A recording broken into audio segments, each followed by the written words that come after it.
नमस्कार प्यारे साथियों, आपका स्वागत है आपके अपने YouTube चैनल में और मैं हूं पदम सिंह। तो प्यारे मित्रों, अपन जो है बात कर रहे हैं पटवारी का जो प्रीवियस पेपर जो हुए हैं उनके सॉल्यूशन पर। अपन अब तक पटवारी के पिछले एग्जाम में जो जो क्वेश्चंस पूछे गए हैं उनको अपन सॉल्व कर रहे हैं और इससे पहले मैंने 2 वीडियो बनाई हैं और अब हम नेक्स्ट आगे बढ़ते हैं। आपके सामने जो क्वेश्चन है प्यारे मित्रों वो है फील्ड बुक का। क्वेश्चन दिया गया है, दी गई फील्ड बुक का क्षेत्रफल है। ये आपके सामने फील्ड बुक दे रखी है, पटवारी 2016 मेंस का क्वेश्चन है।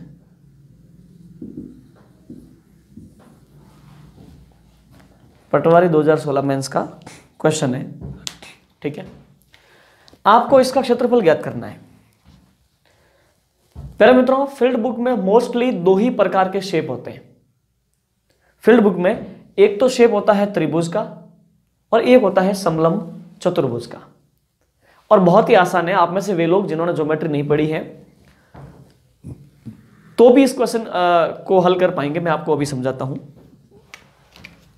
देखो, अगर अपन इस पूरे शेप की बात करें तो एक तो ये त्रिभुज, एक ये त्रिभुज, 2, एक ये त्रिभुज, एक ये त्रिभुज, एक ये त्रिभुज, ये चतुर्भुज है। ये एक चतुर्भुज है और कैसा है? समलंब चतुर्भुज, ठीक है। समलंब चतुर्भुज, ये है त्रिभुज। अब हम बात करेंगे कि समलंब चतुर्भुज कहते किसको है, अभी अपन बात करेंगे, ठीक है। चलिए, तो अपन को इस फील्ड बुक का क्षेत्रफल ज्ञात करना है। इस पूरी फील्ड बुक का क्षेत्रफल अपन को ज्ञात करना है, यानी कि सभी त्रिभुज और जो भी समलंब चतुर्भुज है उनका क्षेत्रफल ज्ञात करके जोड़ना है, ठीक है। अब समलंब जो चतुर्भुज होता है उसका क्षेत्रफल क्या होता है? समलंब चतुर्भुज कहते किसको है? समलंब, लंब समान हो चतुर्भुज। देखो, ये 2 समांतर रेखाएं, ये क्या है? 2 समांतर रेखाएं। ये एक लंब है, जितना यहां है उतना ही यहां है, उतना ही यहां है, उतना ही यहां है, उतना ही यहां है। ये समलंब हो गया, यानी लंब यहां पे समान है। ये एक भुजा, ये नेक्स्ट भुजा। अब सुनो, समलंब चतुर्भुज का मतलब हुआ कि 2 भुजाएं तो हैं आपकी समांतर, 2 भुजाएं तो आपकी समांतर है यानी पैरेलल है, और अन्य 2 भुजाएं हैं असमांतर, वो है समलंब चतुर्भुज। समलंब यानी कि ये लंब जो है वो समान है, ठीक है। तो यहां पे समलंब चतुर्भुज का क्षेत्रफल होता है 1/2 इंटू समांतर भुजाओं का योग इंटू ऊंचाई। अपन ज्योमेट्री पढ़ेंगे ना, तब मैं आपको बताऊंगा कि ये फॉर्मूला कैसे बना। अपन हर मुद्दे पे बात करेंगे। ज्योमेट्री पढ़ेंगे तो हम बात करेंगे कि 1/2 समांतर भुजाओं का योग इंटू उनके बीच की दूरी, ऐसा फॉर्मूला कैसे बनता है, क्यों बना, ठीक है। चलिए, तो अब प्यारे मित्रों देखो, आप सभी त्रिभुज और इस चतुर्भुज का क्षेत्रफल ज्ञात करके जोड़ दें तो हो गया फील्ड बुक का पूरा क्षेत्रफल। त्रिभुज का क्षेत्रफल क्या होता है आप जानते हैं? 1/2 आधार इंटू ऊंचाई होता है। तो प्यारे मित्रों, शुरू करते हैं अपन इसका क्षेत्रफल। सभी त्रिभुजों के क्षेत्रफल को अपन जोड़ देंगे और चतुर्भुज के क्षेत्रफल को भी साथ में जोड़ देंगे, हो गई पूरी फील्ड बुक। अब यहां पे अपन को एक दिमाग लगाना है। एक काम करें अपन, या तो अपने पास तरीका है कि ये जो त्रिभुज है इसको अकेले का क्षेत्रफल ज्ञात करें, या फिर इस पूरे त्रिभुज का क्षेत्रफल ज्ञात करें। ये सुनो, पूरे त्रिभुज, कोई सा भी त्रिभुज हो, त्रिभुज कैसा भी हो, उसका क्षेत्रफल ज्ञात करने का फॉर्मूला है 1/2 आधार इंटू ऊंचाई। तो जब ये पूरा त्रिभुज लेंगे ना, ये यहां पे लंब है ना, तो इस त्रिभुज का यहां से लगा के यहां तक ये तो हो जाएगा आधार, ये हो जाएगी ऊंचाई। तो इस त्रिभुज का क्षेत्रफल जाएगा 1/2 आधार इंटू ऊंचाई। प्यारे मित्रों, इसका आधार कितना है? मैंने इन दोनों त्रिभुजों को एक साथ लिया है, तो यहां से यहां तक 12 और यहां से यहां तक 8, 8 12 20, तो आधार हो गया 20 इंटू ऊंचाई कितनी है? 8। ये सुनो, यहां पे आ जाओ, इन दोनों त्रिभुजों को भी एक साथ ले लो, क्योंकि यहां से लगा के यहां तक ये आधार हो गया, ये सुनो, और ये ऊंचाई का काम करेगा। तो ये 12 और ये 8 20 और ये 7, तो क्षेत्रफल हो गया 1/2 इंटू आधार 12 और 8 20 इंटू ऊंचाई कितनी हो गई 7, ये सुनो, ठीक है। प्लस यानी अपन ने इस पूरे त्रिभुज का, यानी दोनों त्रिभुजों को मिला के जो बड़ा त्रिभुज बनता है उसका क्षेत्रफल ले लिया, इन दोनों त्रिभुजों को मिला के जो बड़ा त्रिभुज बनता है उसका क्षेत्रफल ले लिया। अब अपन आते हैं इस त्रिभुज पर, तो क्या हो जाएगा 1/2 इंटू आधार, आप इसको आधार मान लो, ये कितना है 8 इंटू ऊंचाई कितनी होगी 13, तो ये वाला त्रिभुज जो है यहां से लगा के ये वाला त्रिभुज, इसका क्षेत्रफल आ जाएगा 1/2 हो गया इंटू आधार इंटू ऊंचाई। देखिए आधार कितना है 8 इंटू ऊंचाई कितनी है 13, प्लस फिर मतलब इस त्रिभुज को ले लेते हैं, फिर अपन इस चतुर्भुज को लेंगे। इस त्रिभुज का क्षेत्रफल क्या है 1/2 इंटू आधार, आप आधार 10 मान लो तो ऊंचाई कितनी हो गई 11, ये समकोण त्रिभुज की बात है। 1/2 आधार 10 इंटू ऊंचाई 11, प्लस ये एक समलंब चतुर्भुज, क्या समलंब चतुर्भुज ट्रेपेजियम जिसको बोलते हैं, इसका क्षेत्रफल क्या होगा 1/2 इंटू समांतर भुजाओं का योग इंटू उनके बीच की दूरी,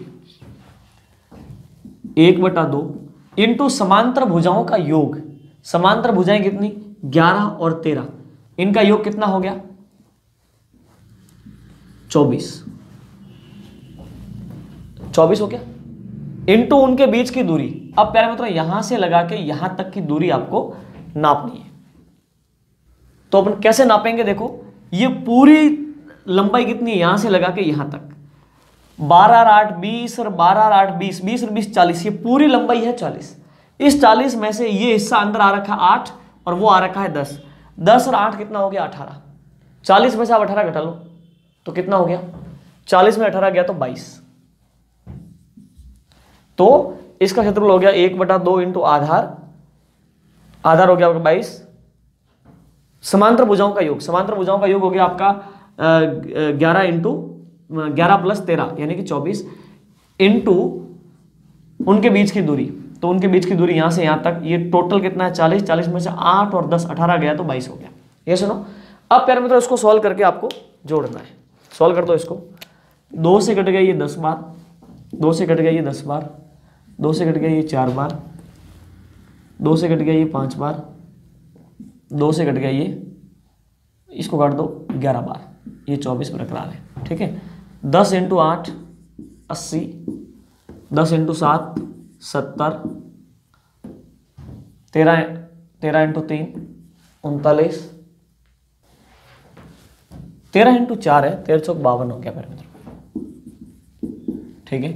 11 इंटू 5 55, और इसको आप गुणा कर दो 11 चौक 44, ठीक है, हासिल का 4, 11 दूनी 22 और 4 26। अब इस पूरे को आप जोड़ दो तो कितना हो गया 4 और 5 9, 4 और 5 9, 10 और 11 1, हासिल का 1 7 5 12, 12 और 5 और 7 2, हासिल का 3 2 और 3 5, ये हो गया आपका 5, 521 सेंटीमीटर स्क्वायर। अगर ये सेंटीमीटर में है तो, अगर ये मीटर में है तो मीटर स्क्वायर। कुल मिला के बात ये हो गई वर्ग इकाई, ये सुनो, ठीक है। तो प्यारे मित्रों इस प्रकार की बात है, एक बार के लिए आप इसका स्क्रीनशॉट लो, फिर अपन बात करते हैं आगे।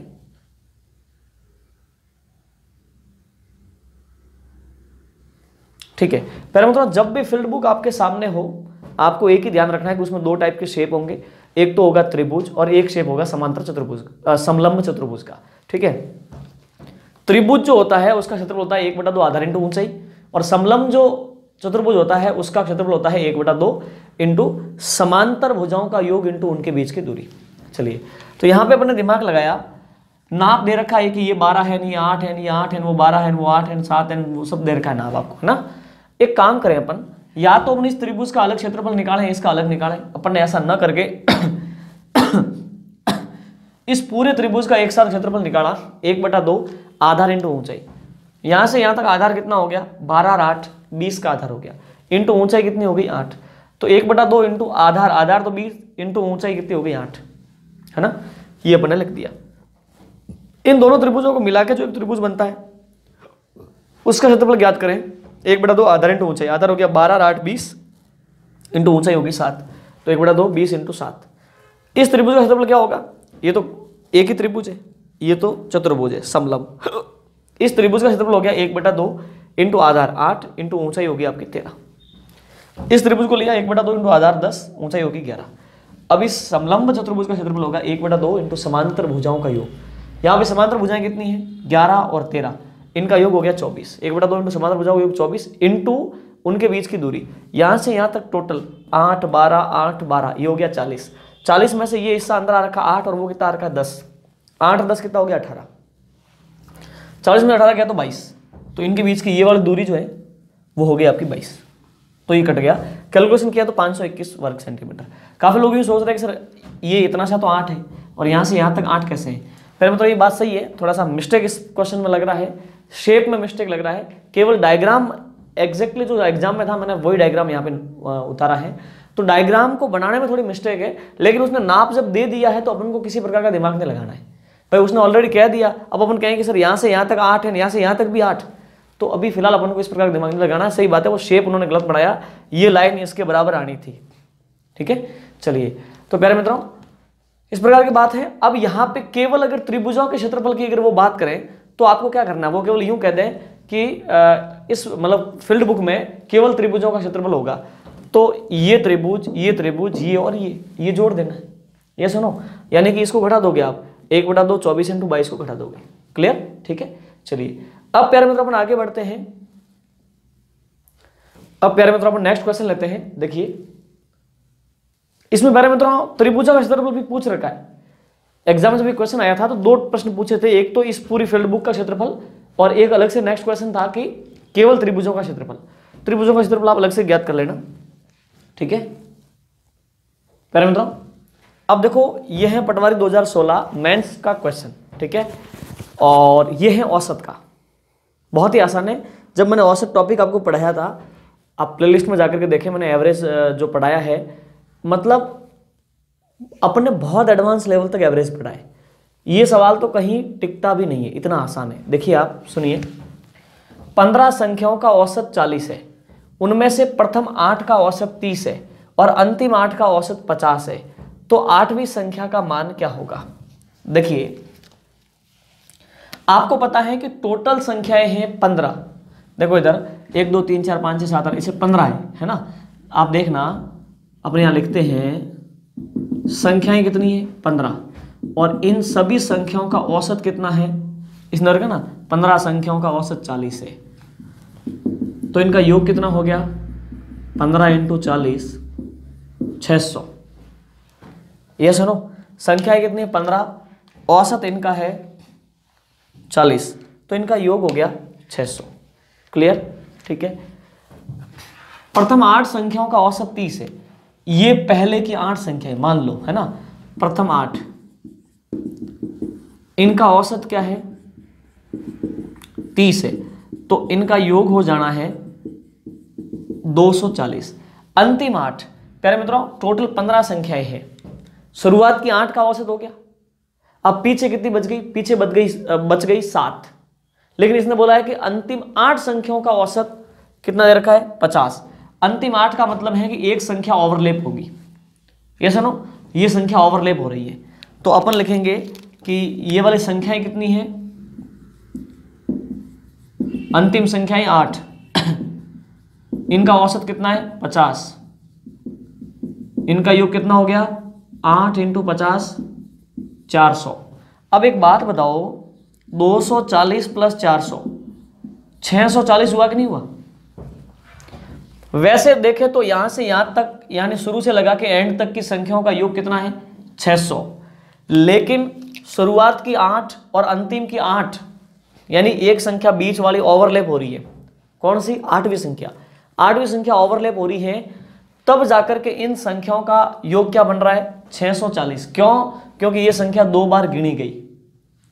ये सुनो पहले मतलब यहां से यहां तक टोटल योग होता है 600, लेकिन ये संख्या जब 2 बार गिनी जाती है तो योग होता है 640। इसका मतलब 40 एक्स्ट्रा क्यों आ रहा है? इस संख्या की वजह से जो 2 बार गिनी गई है। तो इसका मतलब 8वीं संख्या हो गई आपकी, इनका अंतर देख लो, 8वीं संख्या हो गई 640 में से 600 घटा दो 40, ये सुनो, तो 8वीं संख्या आपकी 40 है, ये सुनो। तो प्यारे मित्रों अब देखो, अब इसको इतना कुछ लिखने की आवश्यकता नहीं है, आपको एग्जाम में कुछ सेकंडों में इसका जवाब देना है। पहले आप इसका स्क्रीनशॉट लो, फिर मैं आपको समझाता हूं इसको कैसे करना है।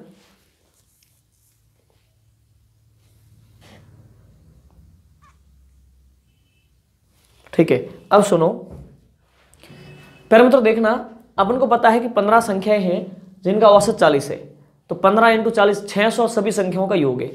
शुरुआत की 8 का औसत और अंतिम 8 का औसत, तो 8 और 8 तो 16 हो गई। क्या संख्या 16 है? क्या नहीं है।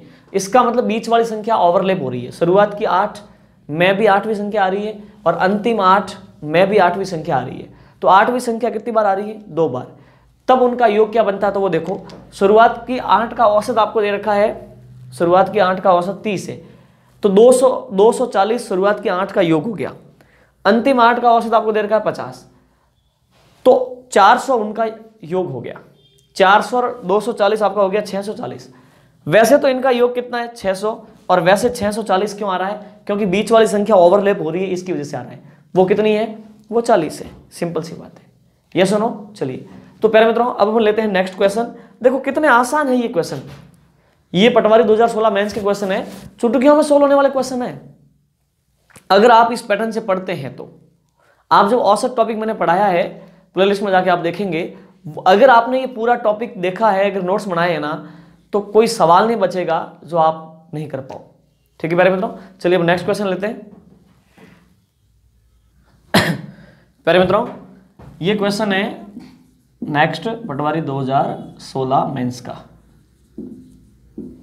ठीक है, सुनो, ये भी औसत का क्वेश्चन है। आप में से हर व्यक्ति, मैं सॉल्व नहीं करवाऊं तो भी कर सकता है। कैसे? देखो प्रश्न क्या लिखा हुआ है, एक आदमी पहले 4 महीने में औसतन 1800 रुपए प्रति माह खर्च करता है, अगले 8 महीने में औसतन 2000 रुपए खर्च करता है, एक साल में 5600 रुपए वो बचा लेता है, तो उसकी औसत मासिक आय क्या है? एक बात बताओ, शुरुआत में 4 महीने तक औसत 1800 खर्चा किया, तो 7200 रुपए टोटल खर्च हुए शुरुआत के 4 महीनों के। यस सुनो, 8 महीने तक अगले 2000 रुपए खर्च किए, 16000 रुपए खर्चा हुआ अगले 8 महीने का। शुरुआत के 4 महीने का 1800 के हिसाब से 7200 का खर्चा हुआ है, 8 महीनों का 2000 के हिसाब से 16000 का खर्चा हुआ है, और उसने लास्ट में बचा भी लिए, लास्ट में उसकी जो बचत है वो है 5600। कितनी है? 5600। इसका मतलब टोटल एक साल में उसने कमाए कितने, यही बताना। ये बताने के बाद में अपन 12 का भाग दे देंगे, एक साल का औसत इनकम आ जाएगा। 0 0 8 7 5 12 6 8 हासिल 2, ठीक है, 1 तो ये 2 हो गया।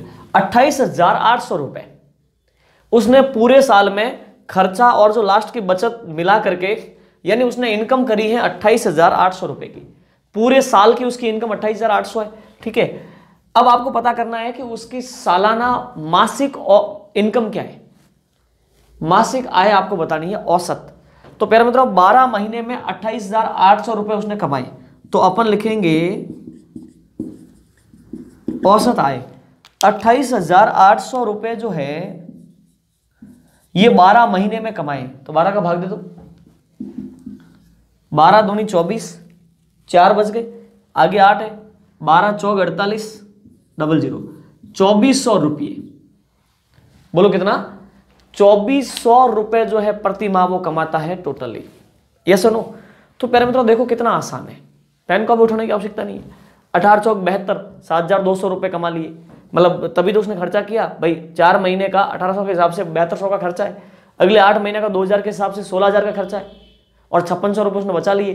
तो 7200 और 16000 5600 ये हो गया 28,800। 28,800 पूरे साल में उसने इनकम की कितने महीने में? 12 महीने में। आपको प्रति माह औसत बताना है, तो 28,800 में 12 का भाग दिया तो 2400 रुपये का प्रति माह उसका औसत है। Yes no? चलिए, तो प्यारे मित्रों आप इसका स्क्रीनशॉट लो।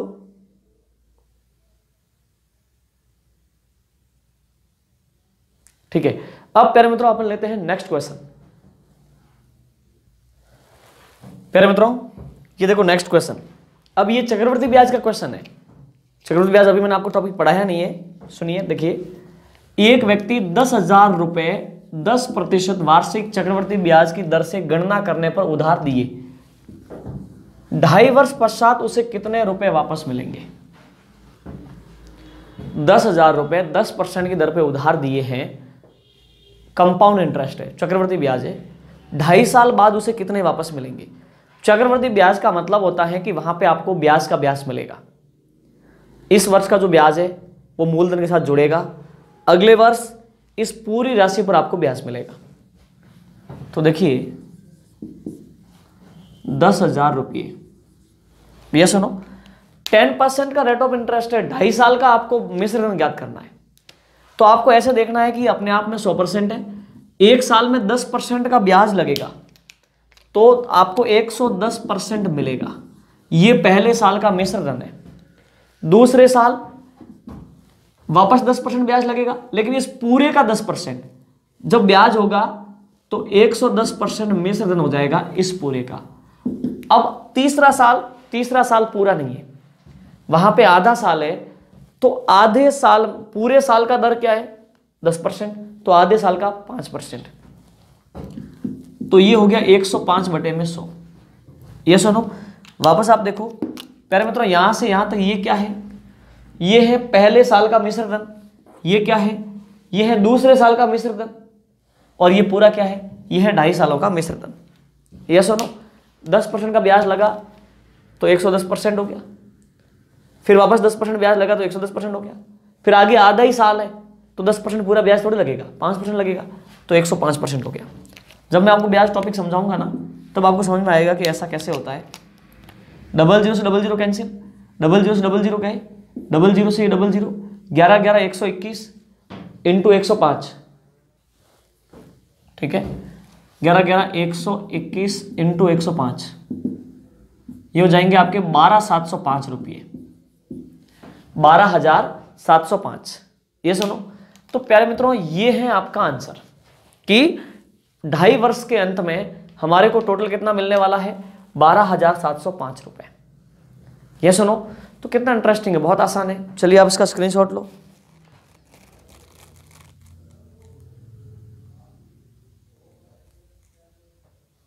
ठीक है प्यारे मित्रों, अब लेते हैं नेक्स्ट क्वेश्चन, और वो भी ब्याज का ही है। देखिए प्यारे मित्रों, अब ये क्वेश्चन देखो, ये भी ब्याज का ही है। क्या लिखा हुआ है, किस वार्षिक चक्रवृद्धि ब्याज की दर से एक धनराशि 2 वर्ष में, कितने में, 2 वर्ष में 4 गुनी हो जाएगी। कोई भी धन है वो किस रेट ऑफ इंटरेस्ट से, कंपाउंड इंटरेस्ट पर किस रेट ऑफ इंटरेस्ट से 2 सालों में 4 गुना वो धन हो जाएगा। यस सुनो, आपको पता है, एक बात बताओ, चक्रवृद्धि ब्याज का फॉर्मूला क्या है, मिश्र धन बराबर मूलधन 1 प्लस दर बटे में 100 की पावर टाइम। यस सुनो, मिश्र धन बराबर मूलधन इंटू 1 प्लस दर बटे में 100 की पावर टाइम, वो धन 4 गुना हो जाएगा। यस सुनो, कहने का मतलब कोई भी 1 रुपया है तो वो 4 रुपए हो जाए, कितने सालों में, 2 सालों में। दर क्या लगेगी ये आपको बताना है,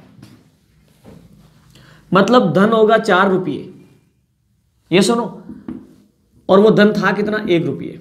4 रुपये मिश्र धन होना चाहिए, और वो धन तो कोई भी 1 होगा, मूलधन तो आपका 1 है, 4 गुना हो जाएगा ना, 4 रुपये हो जाएगा।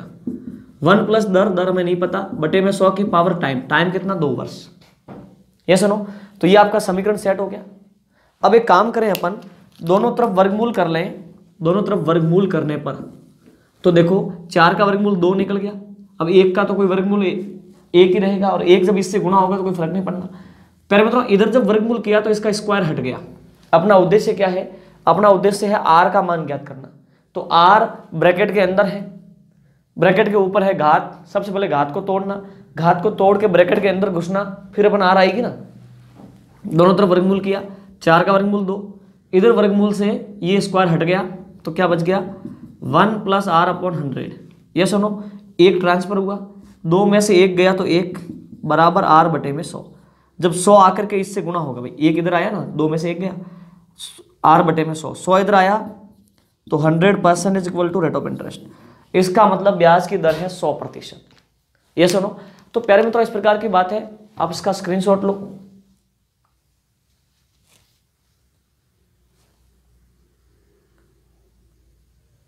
ठीक है, अब प्यारे मित्रों अपन आगे बढ़ते हैं। एक और क्वेश्चन जो है वो भी है ब्याज का है, वहां पे चक्रवृद्धि ब्याज और साधारण ब्याज का कंपैरिजन अपन देखते हैं। नेक्स्ट क्वेश्चन प्यारे मित्रों, अब ये देखो नेक्स्ट क्वेश्चन, पटवारी 2016 मुख्य परीक्षा का। किसी धनराशि का 2 वर्ष का चक्रवृद्धि ब्याज 376.2 रुपए और साधारण ब्याज 360 रुपए हो तो वो धनराशि क्या होगी?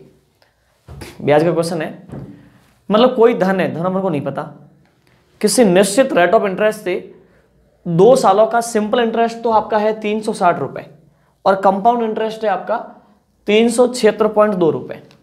आपको बताना है कि वो धन क्या है।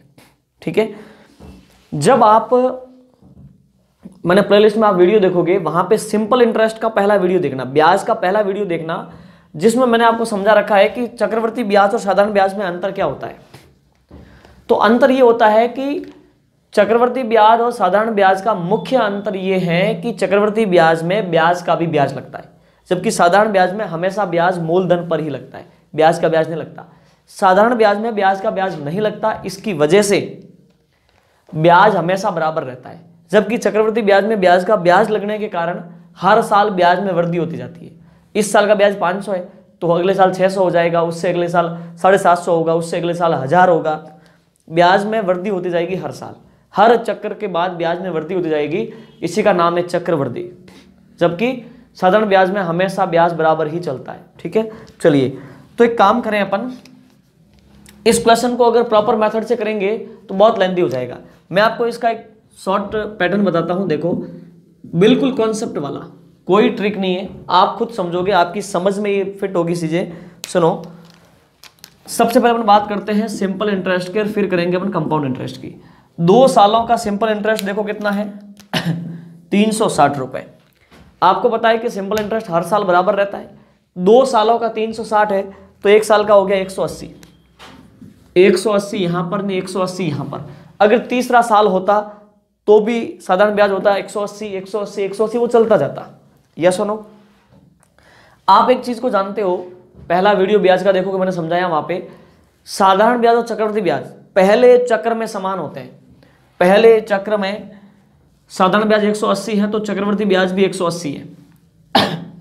ये सुनो, क्योंकि पहले चक्र में तो ब्याज की गणना ही हुई है, ब्याज का ब्याज थोड़ी लगेगा। अब जब दूसरा चक्र आएगा उसमें इस ब्याज का भी ब्याज लगेगा, तभी तो ब्याज में वृद्धि होगी। तो पहले चक्र में तो मूलधन पर ही ब्याज लगता है, इसलिए पहले चक्र का साधारण और चक्रवृद्धि ब्याज दोनों ही समान होते हैं। दोनों सालों का चक्रवृद्धि ब्याज कितना है 376.2। इसमें से पहले साल का चक्रवृद्धि ब्याज कितना 180 घटा लो, पीछे कितना रह गया 196.2 रुपए। अब प्यारे मित्रों एक बात बताओ, पहले साल का चक्रवृद्धि ब्याज है 180, दूसरे साल का है 196, अंतर कितना है? अंतर है प्यारे मित्रों 16.2 रुपए का, 16.2 का अंतर है। ठीक है, अब प्यारे मित्रों देखो अब आप देखो 16.2 का जो अंतर है वो अंतर क्यों पैदा हुआ? आप जानते हैं कि ब्याज का ब्याज लगता है चक्रवृद्धि ब्याज में, इसीलिए ब्याज में वृद्धि होती है। तो अपन कह सकते हैं कि पहले साल का ब्याज 180, दूसरे का 196, अंतर है 16.2। ये ब्याज का ब्याज है, कौन से ब्याज का? 180 रुपए जो पहले साल का ब्याज है, इसका ब्याज है 16.2। तो अपन बोलेंगे कि 16.2 है वो 180 रुपए का ब्याज है, तो 16.2 का परसेंट निकालेंगे 180 पर इंटू 100, 0 0 गया, इस 0 से पॉइंट हटेगा 9%। ये आपके ब्याज की दर आ गई। बोलो ब्याज की दर क्या है? 9%। यस और नो? अब प्यारे मित्रों हमने आपको समझाया, जब टॉपिक पढ़ाया कि ब्याज की दर का मतलब है, दर मतलब 1 साल का ब्याज, इसका मतलब इस पूरे पैटर्न के अंदर हर साल अपन 9% वसूलते हैं। तो कहने का मतलब वो धन इतना है, उस धन का 1 साल में तुम 9% वसूलोगे तो वो बनता है 180 रुपए। अरे क्या मिल गया सुराग? कहने का मतलब उस धन का 8% बराबर, अरे सॉरी 9% बराबर 9% बराबर 180। ये सुनो, तो आपको मूलधन लाना है ना, तो 180 में दिया 9 का भाग गुणा किया 100 से, ये आपका 2000 आ गया। क्लियर? ठीक है, तो ये आपका आंसर हो गया बी 2000। ये सुनो, चलिए पहले आप इसका स्क्रीनशॉट लो।